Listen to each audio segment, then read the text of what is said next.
BRS నాయకులపై చూపుతున్న శ్రద్ధలో కొంతైనా శాంతి భద్రతలపై పెట్టాలని మాజీ మంత్రి సబితా ఇంద్రారెడ్డి ప్రభుత్వాన్ని విమర్శించారు. కాంగ్రెస్ ఎమ్మెల్యే మేడిపల్లి సత్యం చేసిన వ్యాఖ్యలను ఖండిస్తూ రేవంత్ రెడ్డి మాట్లాడిన ప్రతి మాటకు తాము దాడులు చేయలేదని, అది తమ సంస్కారం కాదని అన్నారు. కేంద్ర మంత్రి బండి సంజయ్ వ్యాఖ్యలపై స్పందిస్తూ ఒక కేంద్ర మంత్రిగా పోలీసులకు ఎలాంటి సందేశం ఇస్తున్నారో ప్రశ్నించారు. పార్టీని పొందబెట్టాలి, ముందు ఆ పని చూద్దాం అంటున్నారు. ఒక ఎమ్మెల్యే గారు ఏమంటున్నారు? దాడి చేస్తాము, మీరు మాట్లాడిన మాటలకు దాడి చేస్తాం అంటున్నారు. మరి ముఖ్యమంత్రి గారు మాట్లాడిన మాటలకు గత 2 సంవత్సరాలు ముఖ్యమంత్రి గారు ఎన్ని మాటలు మాట్లాడారు? ఆ మాటలకు ఎన్నిసార్లు దాడి చేయాలి అట్లంటే? కానీ మా సంస్కృతి అది కాదు. మాటలు మాట్లాడుతున్నప్పుడు ఒళ్ళు దగ్గర పెట్టుకొని మాట్లాడండి అంటున్నారు గౌరవ శాసనసభ్యులు. ఎస్, అందరం అదే చేద్దాం. ఒళ్ళు దగ్గర పెట్టుకొని మాట్లాడమే నేర్చుకుందాం మనం.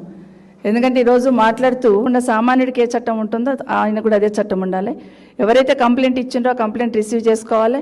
ఖచ్చితంగా ఫోక్సో కేసు పెట్టాల్సిందే. ఎందుకంటే